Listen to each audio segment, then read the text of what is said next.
All right, here we go. Let's continue filling in those corners. We're going to be taking on the encounter at Amon Din. And remember how I said I am doing my best to use cards that I didn't use in the series?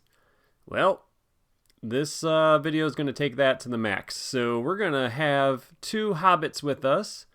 We have Pettigrew, aka Bilbo Baggins. Draw an extra card at the start of your round. And then Spirit Frodo. So he's going to be able to raise your threat instead of taking damage. And then, Spirit Pippin. Why does everybody hate Spirit Pippin? Why is Spirit Pippin bad? Is Spirit Pippin bad? Well, let's take a look at him. He's Spirit, 6 threat, 2/1/1/2. Okay, he's a hobbit. That makes sense. But his ability is just all over the place. If each hero you control has the hobbit trait. So right away, that stinks, because at the moment there's only 2 other hobbit heroes in the game, as you already saw. And even if I had all the hobbits in the game, I don't always want to run all hobbits. You know, sometimes you just splash in a hobbit for its low threat and 2 questing, and you get to trigger the ability no matter what. But Pippin makes you play with other hobbits. But here's the thing, his ability says after you engage an enemy, raise your threat by 3 to push that enemy back up into the staging area. That enemy cannot engage you. Okay, well that's another problem, because hobbits don't kill things in the staging area. You still need to quest over this thing, so sending it back up there, it's not going away. And then it could still engage another player. So it's not like you could have a Dunhir deck sitting across from you that can now attack this guy. It could engage the Dunhir player. So it's just all over the place. Raising your threat isn't what hobbits want to do either, because, you know, you're trying to stay low threat, so you're not engaging things. It just makes no sense. And I should point out, the other 2 hobbits, Bilbo and Frodo, the 2 hobbits we have right now, are both kind of defensive hobbits. Bilbo, his best stat is his defense, and he's in sphere with Burning Brand. So if you compare Spirit Pippin to Spirit Frodo, if you get attacked and you have to raise your threat by 3 to avoid taking any damage, that keeps the enemy with you, and then you can kill it. Spirit Pippin, you raise your threat by 3 and send it up to the staging area. You didn't solve anything with that enemy. It's still there. It's still going to come and get you. It's still going to have to be quested over. I just really can't figure out what the heck they were doing with this hero. But I'm going to try to use his ability. I'm not just putting him in a deck just to say, there, I used him. I'm going to actually try to use his ability in this video. All right, let's set up the quest. All right, a lot of setup text. Let's just go through all this together. So we're going to set the big bad enemy aside, out of play. He's going to come back later. We get Lord Elkaron, our BFF, so he's a 1/2/2/3 Gondor Noble objective ally. And then after a villager token is discarded, we can exhaust Lord Elkaron to place that villager token on a location instead. And we can't let this guy leave play. So he's awesome. I'm glad he's back. He's a really great guy. Okay, we have 2 objectives. We have dead villagers and rescued villagers. So dead villagers. If a villager token is discarded from a location, objective, or quest stage, place a damage token on dead villagers. At the end of the game, if there are more damage tokens here than villager tokens on rescued villagers, the players have lost. And then rescued villagers, if a location leaves play as an explored location, move any villager tokens from that location to rescued villagers. When the game ends, we need more tokens on the rescued villagers than the dead villagers. So it's a pretty neat mechanic. You're trying to save these people from these burning farmhouses and homes as you fight these orcs that are destroying the town. So I kind of like it. If you're watching Rings of Power right now, it's kind of fitting with the Southlands. Okay, our active location is a farmhouse. It's burning. 5 progress needed. At the end of the round, we remove 1 of the 4 villager tokens from it. Okay, 1B.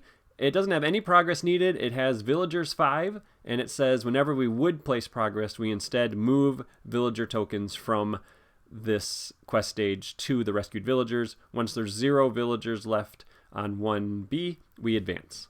And I forgot to mention on Savagery of the Orc 1A, we're supposed to reveal an encounter card. So we will do that after we draw our opening hand. I am looking for the Imladris Stargazer. So this uses the Stargazer Ziggy thing to get some resources And the Stargazer also lets me really make sure I'm finding the cards that I want. So hopefully I will find the Stargazer.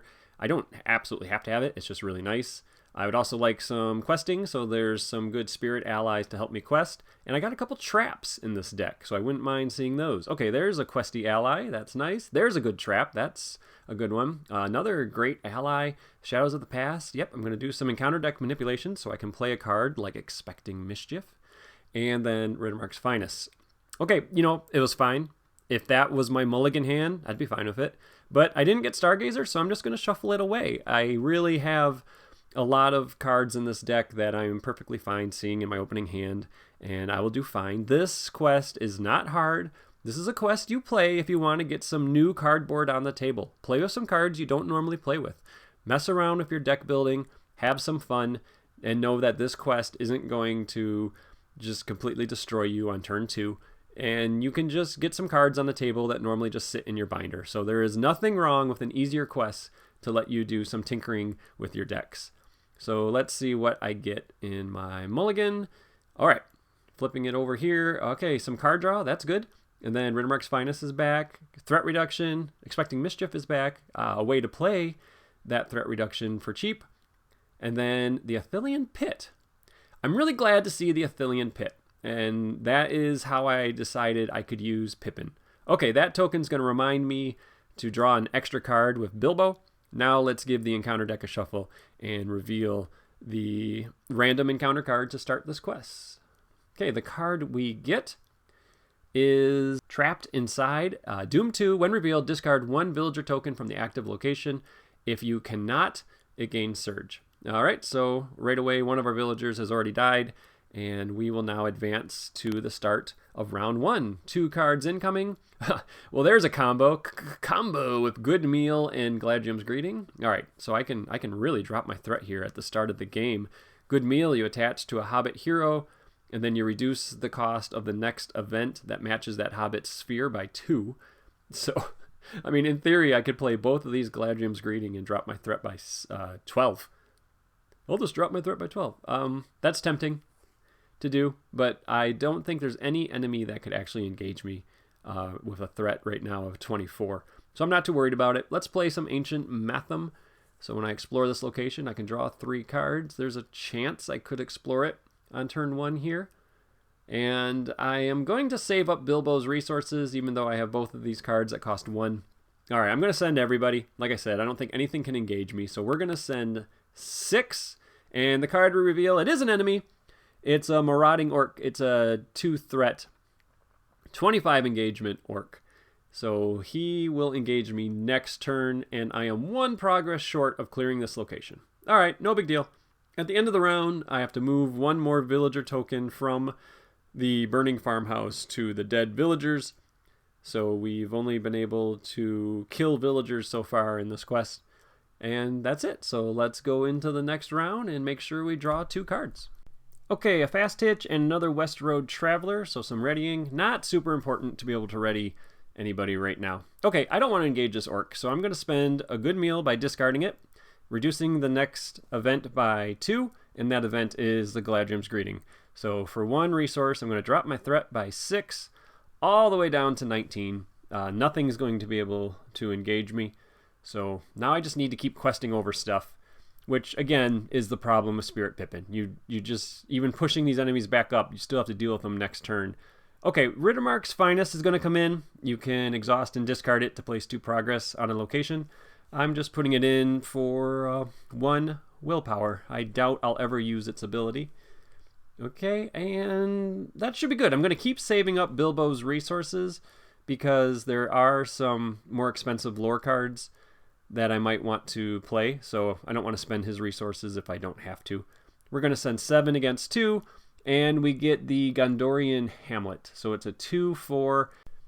3 villagers are there, and then while it's in the staging area, it gains Forced. After a treachery is revealed from the encounter deck, discard 1 of the villagers. Okay, so we are going to make 3 progress, which means 1 goes on the active location, and I rescue 2 from the quest. But I get my math screwed up, and I put an extra rescued villager on the rescue villager objective. Maybe one of them was Bomber, and I thought he counted for 2. So there should only be 3 rescued villagers right now on it. It's not going to matter. Okay, so because I cleared the active location, I'm going to get to draw 3 cards. The locations all have victory points, so make sure you set them aside. Okay, there's an expensive lore card, another copy, and there's Ziggy. Okay, halfway to the combo. And the Mirkwood Runner is going to be very nice. Let's travel to the Hamlet. We'll leave the 2 threat up in staging. I don't need to engage it. And let's go into the next round. This is a very slow build deck. You really need to sit around and build up your board state. All right, small target. Maybe I can get that to work. And some questing. So small target, Athelian Pit, Expecting Mischief, Spirit Pippin. These are all cards I never used at any point in my series. So trying to play with some different cards. Mirkwood Runner, when he attacks alone, the defending enemy does not count its defense. So that can be a really helpful attacker if you don't have a lot of attack in your deck. He can attack for quite a bit. And then, so I don't have a lot going on. I'm trying to decide. I don't want it to progress. I definitely am not ready to move on to the next quest stage. So I'm really just debating how much willpower and resources do I want to spend on stuff right now. Let's put in Ziggy. So you exhaust him and you name a number, discard the top 2 cards of your deck. For every card that costs the named number, you get to place a resource on a hero of your choice. If you get them both right, both resources go on the same hero. So that's why Stargazer works with him. Okay, so there is 5. Who else do I want to send? 6, 7? Yeah, I got to get through a decent amount of progress, so I don't think I'll clear it. So let's send 8 against 2, and we get the Orc Rabble. So 2 more threat. So it's 8 against 4. We quest for 4, which is exactly what we needed to clear the active location. So we rescue all the villagers. So we're quickly gaining on the rescued villagers objective versus the dead villagers. This location, of course, will go in the victory display. No reason to engage anybody. So let's just go into the next round. I'm going to draw 2 cards, still looking for that Stargazer, and we get Daron's Runes and another Athelian Pit. All right, let's keep digging. So Daron's Runes, I'm going to draw 2 cards, and then I get another Runes and another Rittermark's Finest. Okay, I am going to get rid of this other Mirkwood Runner. I really only need 1, and they're pretty expensive. The lore resources tend to get spent on the traps. So I think I'll just pitch this 3-cost Mirkwood Runner. There's another copy in the deck. I also have Will of the West, which shuffles my discard pile into my deck, so I can always see these again. All right, another Daron's Runes. Let's see. What do I get here? There we go. Will of the West and Stargazer. All right, well, I'm so excited to play Stargazer. I put her right into play and spend the 2 resources, and I start to use her ability to look at the top 5 and rearrange them, and that's when I remember, oh, Daron's Runes. I gotta discard a card. Hold on. So discard a card to Daron's Runes. I don't know. I don't need a lot of these cards. Like, I really don't need Fast Hitch. It's really in here because I'm just playing Hobbits, and if I couldn't have dropped my threat, there's a chance I could get engaged by a couple enemies. I also don't need this Expecting Mischief because I have no idea what's coming next, so I doubt I'll play it. So, all right, Stargazer. 5 cards, rearranging. I want to put 2 cards that cost the same on top of the deck here. So I want to get Arwen into play. I don't need that other Stargazer. I like the West Road Traveler, but I already have 2 in hand, so I really don't need that. So let me arrange my cards like this. So I put the 2 2-costers on top. Yeah, you know what? No, I'm gonna put the 1-costers on top. I don't need that Expecting Mischief, and I already have a Fast Hitch. So I'm gonna say 1. Discard the top 2 cards. They both cost 1. And now, who do I want to get 2 resources? I think it's going to be Bilbo. Okay, let's spend one of those newly gained resources to put in an Athelian Pit. So you put it into the staging area, unattached. If unattached, the next enemy that enters the staging area gets trapped in it, and then any character can be declared as an attacker against that enemy. So that means all of my characters can attack the enemy in the pit while it's in the staging area. So my thought was, all right, I'll engage an enemy with a pit up in the staging area. Pippin will raise your threat by 3 and send that enemy up into the pit, and then we can kill it. without it attacking. I mean, I guess that's the best way to use him. I really can't think of another way to use Pippin with the 2 Hobbit heroes that we have.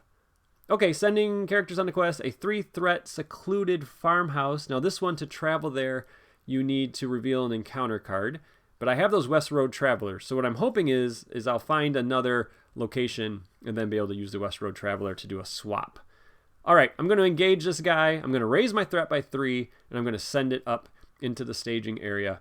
And then now anybody can attack it. So the Mirkwood Runner will negate the defense and do 2 damage. So there we go.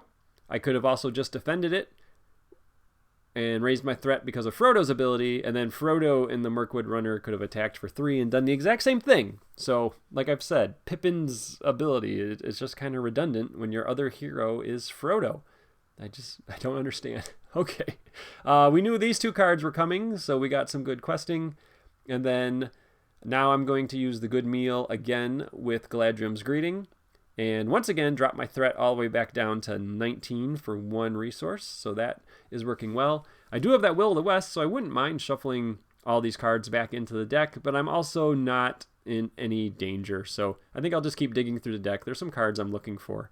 Okay, so there's a good 2 cards to get rid of with Ziggy. I like seeing that Shadows of the Past, so I'm going to be drawing that soon. Ziggy will say 2.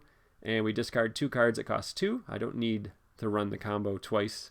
And then let's give those resources to Frodo.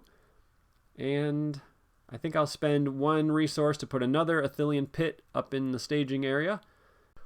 Let's spend 2 spirit resources to put in Ally Arwen. So when she exhausts, she will boost someone's defense by 1. That will be Frodo. So Frodo will be defending for 3.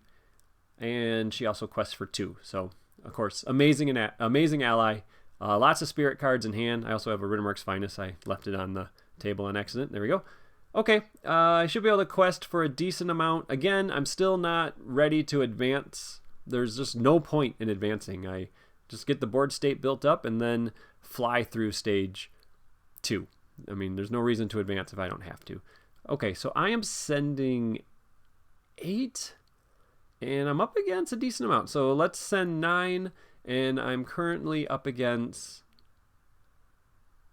7. Okay. And the card we get, okay, it's another Orc Rabble. So that's going to get caught in this trap. So I got all the Rabbles are caught in traps. I make no progress. One trap I haven't seen yet that I would like to see is the Ranger Spikes, because that traps the enemy, but it also negates their threat.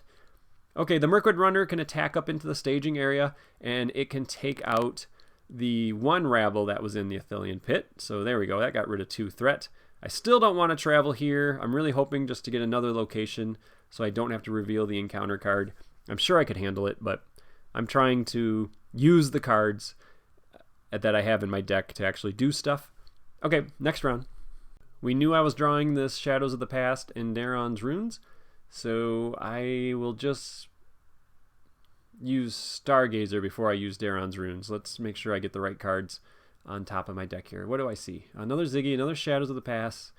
Okay, a Refugee, another Runner, and another Fast Hitch. So none of the cards I'm actually really looking for right now. I'm definitely glad I can discard 2 of these with Ziggy and then have Daron's Runes dig me down 2 cards deeper. So just getting it organized. Okay, Ziggy will say 1. And there goes 2 1-cost cards. I think I'm going to give myself some more spirit resources because my entire hand is spirit, basically. Spirit and neutral. So let's give those resources to Pippin.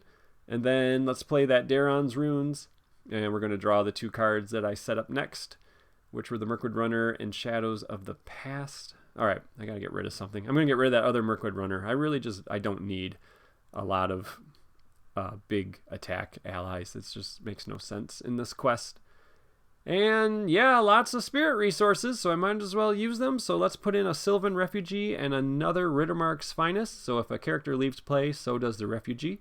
So that's going to add 3 willpower. And let's go questing. It's not the end of the world if I advance at this point, so I'll just send a total of 10. We're up against 7. And then, oh good, okay, it's another burning farmhouse. Oh good, a burning farmhouse. So So I saved 2 villagers. It's only 1 threat with the 4 villager tokens that get removed as we go to the end of the round. I'm going to place the 4 villager tokens there. And yeah, I guess I just attack up into the staging area. I didn't send Lord Elkaron, so I could attack for a total of 4, which is enough to kill that orc rabble. So we removed that threat as well. We now have an active location, so the West Road Traveler can do her ability. One of the villagers from the farmhouse will go on the dead villagers. And before we go into the next round in the refresh phase, I'm going to use Stargazer. I had played that Daron's Rune, so I don't know what the next cards are, and so I want to make sure I draw the right 2. Come on, give me the cards I'm looking for here. There we go. Okay, there's some Ranger Spikes, and a good meal is also good. I do not need the other Ziggy Stargazer combo, so maybe expecting Mischief now that I have Shadows of the Past. Sure, why not?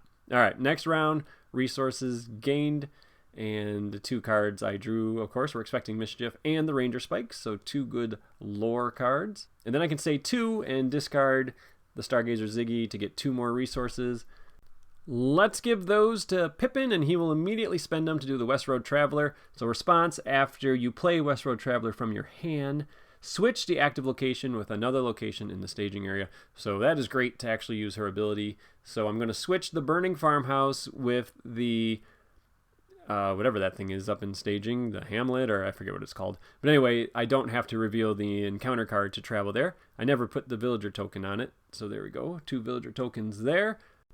Now let's spend 2 lore resources for Ranger Spikes, so the next enemy that enters the staging area gets trapped in these. It gets -2 threat and does not make engagement checks, so that's another good trap to play up into the staging area, and if you don't reveal an enemy, you can engage one that's already in the staging area, and then push it back with Pippin, and then it's just trapped up there forever with -2 threat. I mean, it's not a terrible combo with Pippin. It's just, you know, you have to build to use Pippin's ability. It's just a very strange ability that doesn't make any sense unless you put other cards in your deck to get some sort of use out of shoving these enemies back up into the staging area. All right, am I ready to advance? I don't know, maybe? Let's see. Okay, another Burning Farmhouse. So we've seen what this guy does. So that didn't add much threat. So I'm only up against 4 threat. I only sent 6.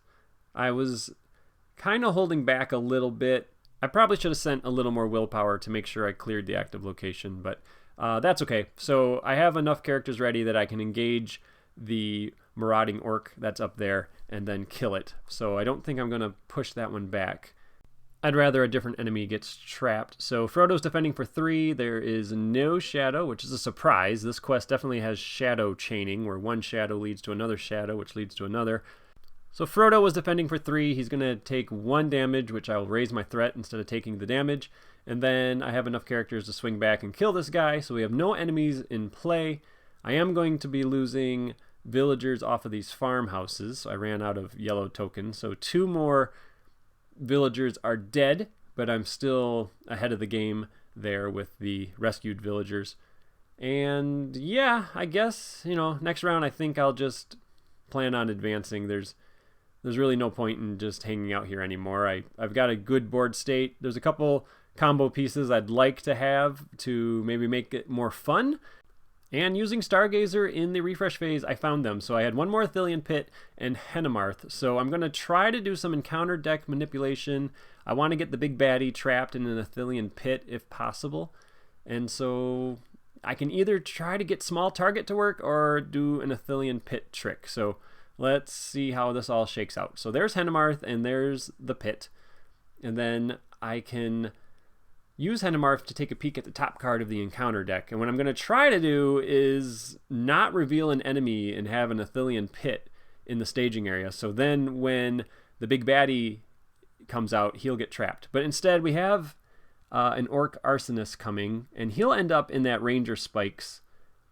I'm okay with that. I could use Shadows of the Past to put a different card on top of the deck right now, but I think it's also an enemy, so either way I would reveal an enemy. So let's just trap that Arsonist. They're really annoying to engage because they deal out shadow cards to everybody. Alright, I'm not going to play anything else. I was doing some math I'm only up against 2 threat, and I only need to quest for 5. I'm actually going to send 6, which is good because, like I said, I moved an extra token down earlier. So that's going to correct that. So let's send 6. Arwen's going to boost Frodo. I'm revealing a 3 threat enemy that's going to get trapped in some Ranger Spikes. So it gets -2 threat. So it's going to be 3 against 6. I needed 1 on the active location and then actually 2 on the quest stage. So everything is working out there. We rescued the villagers on the active location, and then that's going to go into the victory display.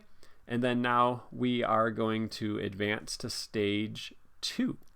2A, protect the villagers. When revealed, add Gulat to the staging area. Gulat.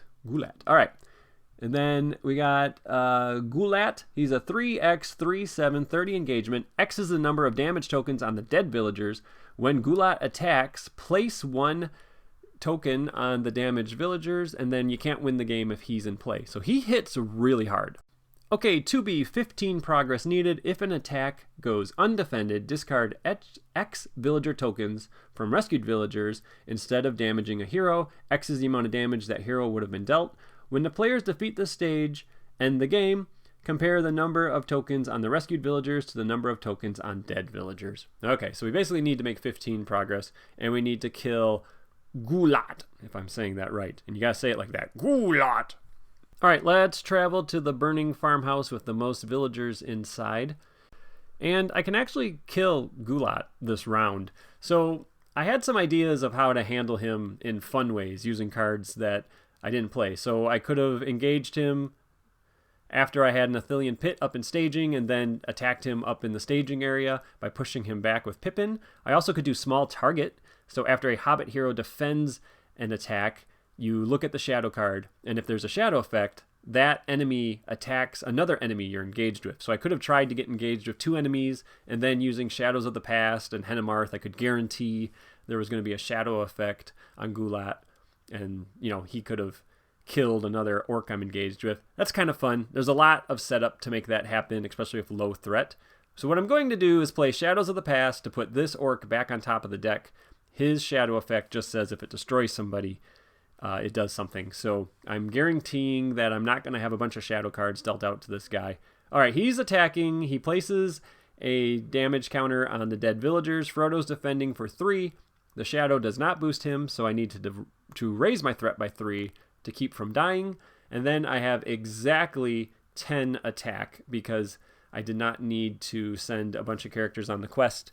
So attacking for 10 is exactly what I need to do to kill him.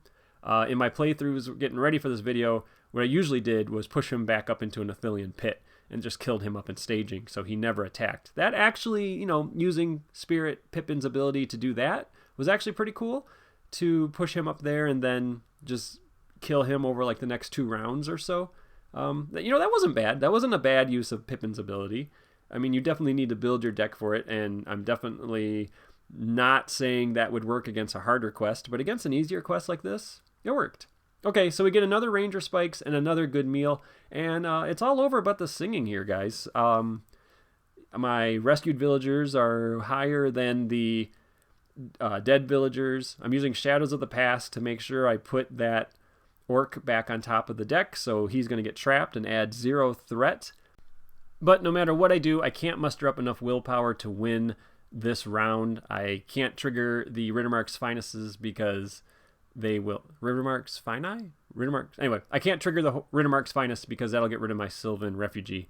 So I am just going to quest for 19 after revealing 0 threat. So it's going to be 19 against 2. We're going to chew through a 5 progress location. So that's going to eat up 5 of my 17 progress. Placing 12 on the quest, and we will go into the next round. I lost all of the villagers in the burning farmhouse in the staging area. So that is only 1 threat. So I'm not going to travel there because why travel to a 5 threat location when it's only adding 1 threat to the staging area?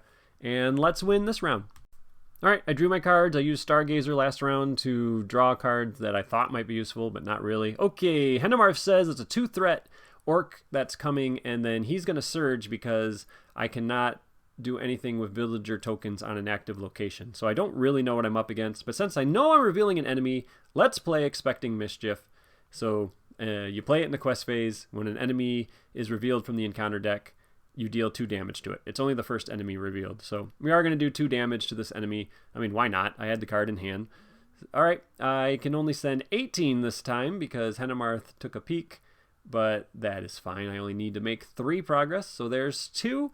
And then the Treachery is, okay, the Scourge of Mordor. So discard top card of my deck. It's a 1-cost card, so I added 1 threat. And there we go, that's a victory. So an easier quest. It was fun to play some cards I don't normally get on the table. This is not a deck that would beat a hard quest, but it is nice to mess around with cards I don't normally play. All right, only 1 quest left to go in the Filling of the Corners series here. And I hope you enjoyed this video, everybody. Take care. Bye-bye.